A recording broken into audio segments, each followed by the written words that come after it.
เสาหานี่เขาห่วมมิทานประธานสหพันธ์ดอกปีกไก่แขวงสวรรณเขตภาคส่วนผู้ประกอบการที่ให้การสนับสนุนและนักกีฬาเขาห่วมท่านพุทธมีไซพันธนาลัยประธานสหพันธ์ดอกปีกไก่แขวงมีคำเห็นเปิดการแข่งขันกีฬาดอกปีกไก่ครั้งนี้ว่าในระยะ5 ปีผ่านมาเดินดอกปีกไก่มาริดาเป็นสถานที่หนึ่งในแขวงสวรรณเขตที่ให้นักกีฬาดอกปีกไก่ภายในแขวงได้มาออกกำลังกายฝึกซ้อมพบปะและต้อนรับนักกีฬาจากต่างแขวงและต่างประเทศที่มาเคลื่อนไหวแข่งขันอยู่แขวงสวรรณเขตยิ่งกว่านั้นเดินดอกปีกไก่มาริดายังเป็นบ่อนสร้างและพัฒนานักกีฬาหุ่นใหม่เพื่อเป็นตัวแทนให้แขวงสวรรณเขตเข้าร่วมการแข่งขันในรายการต่างๆทั้งภายในและต่างประเทศ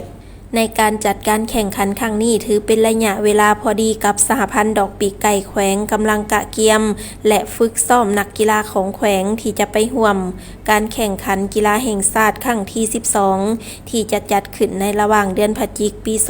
2025ที่นครหลวงเวียงจันทร์ซึ่งเป็นโอกาสที่ดีสำหรับนักกีฬาที่จะไปร่วมการแข่งขันรายการดังกล่าวได้มีเวทีการแข่งขันก่อนไปร่วมการแข่งขันกีฬาแห่งชาติพร้อมแสดงความย่องเยาสมเชยผู้บริหารเดินดอกปีกไก่มาริดาที่มีส่วนร่วมในการสร้างและพัฒนากีฬาดอกปีกไก่ของแขวงสวรรณเขตให้มีความก้าวหน้าและสามารถเข้าแข่งขันรายการต่างๆที่จัดขึ้นบ่ว่าจะเป็นภายในหรือต่างประเทศในงานครั้งนี้ได้มีนักธุรกิจประกอบส่วนคือบริษัทเบียร์ลาวประกอบส่วน13 ล้านกีบเดินดอกปีกไก่มาริดา5 ล้านกีบบริษัท VLP พัฒนาก่อสร้างจำกัด5 ล้านกีบธนาคาร ST สาขาสวรรณเขต3 ล้านกีบท่านทวีวงศ์อินสวัสดิ์1 ล้านกีบท่านศรีธรรมะบุญมีไซ5 แสนกีบสำหรับการแข่งขันครั้งนี้มี 4 ประเภทคือสายมือใหม่หรือสาย BG ประเภทคู่บ่จำกัดเพศมีนักกีฬาเข้าร่วม48 คนสายอาวุโสขอหรือสาย S ประเภทคู่บ่จำกัดเพศมีนักกีฬาเข้าร่วม54 คน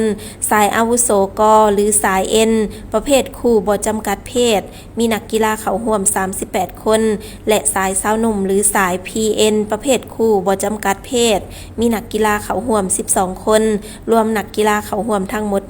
152 คนยิง18 คน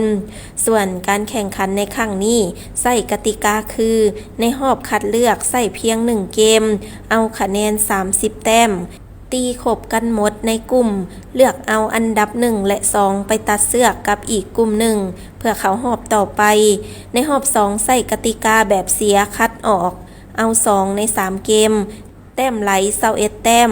ซึ่งเป็นบาท9ทำอิฐที่นำใส่วิธีการแข่งขันแบบมีรอบคัดเลือกเข้ามาในรายการนี้เพื่อให้นักกีฬาทุกท่านได้เข้าใจ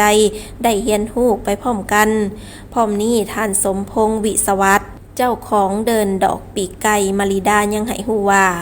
จุดประสงค์เพื่อฉลองครบรอบ5 ปีของการเปิดนำไส้เดินมาริดาแห่งนี้และที่สำคัญที่สุดก็เพื่อสร้างความหักแพง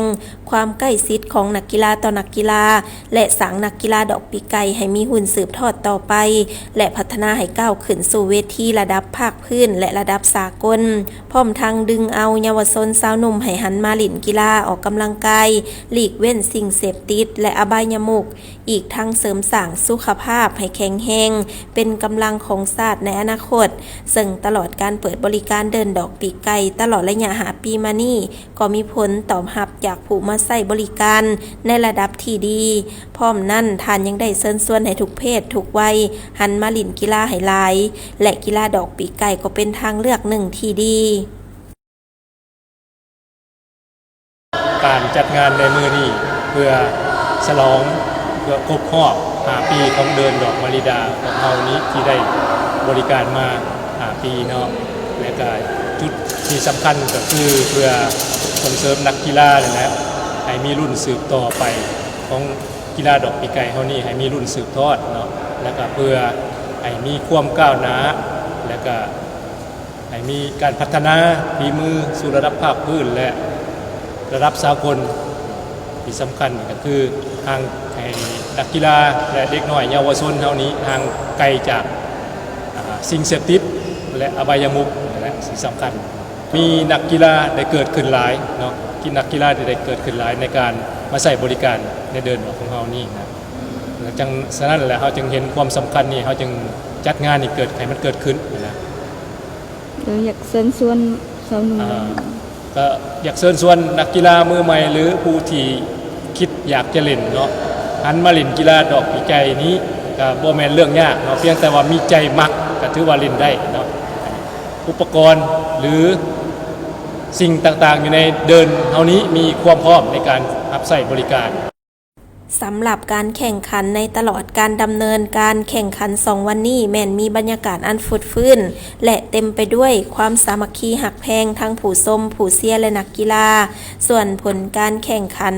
สามารถสรุปได้คือสาย BG หรือสายมือใหม่อันดับที่1ได้แก่นางน้ำเพชรและเท่าเกมหับเงินรางวัล3ล้านกีบพร้อมขัน2หน่วยอันดับที่2ท่านอาลงกฎและนางหลัดสดาพรจากแขวงมุกดาหารหับเงินรางวัล1 ล้าน5แสนกีบพร้อมขัน2หน่วยสาย S หรือสายอาวุโสขออันดับ1ท่านจันทะเฮืองไซและท่านสุภาพรหับเงินรางวัล3 ล้านกีบพร้อมขัน2หน่วยอันดับที่2ท่าวนาวาและท่าววายหับเงินรางวัล1 ล้าน5แสนกีบพร้อมขัน2หน่วยสายอาวุโสขออันดับที่1ท่านพงสุริพรหมณีและท่านธรรมศิลป์ภสวัสดิ์หับเงินรางวัล3 ล้านกีบพร้อมขัน2หน่วยอันดับ2ท่านทวีวงศ์และท่านบุญเที่ยงหับเงินรางวัล1 ล้าน5แสนกีบพร้อมขัน2หน่วยและสายสาวหนุ่มอันดับที่1ท่านสมนึกธงแสนเยืองและเท่าไซสนะไซเจริญหับเงินรางวัล2 ล้านกีบพร้อมขัน2หน่วยอันดับที่2เท่าวิรจิตเล็งสวัสดิ์และเท่าดาวเสด็จกิตติราชหับเงินรางวัล1 ล้านกีบพร้อมขัน2หน่วยผัดเปลี่ยนมอบขันรางวัลและเงินรางวัลครั้งนี้นำโดยท่านทองใสสยะวงศ์คำดีกรรมการประจำผักแขวงเลขาผักเมืองอุทุมพรท่านประธานสหพันธ์ดอกปีกไก่แขวงท่านอาทิตย์ลาตรีสวรรค์คำผู้บริหารโรงหมอนานาชาติแขวงสวรรณเขตท่านสันติภาพวิไลแสงผู้จัดการเขตแขวงสวรรณเขตบริษัทเบียร์ลาวจำกัดพร้อมนี้ทางโรงหมอนานาชาติยังได้มอบของขวัญให้แก่ผู้ชนะเลิศและห้องชนะเลิศทุกท่าน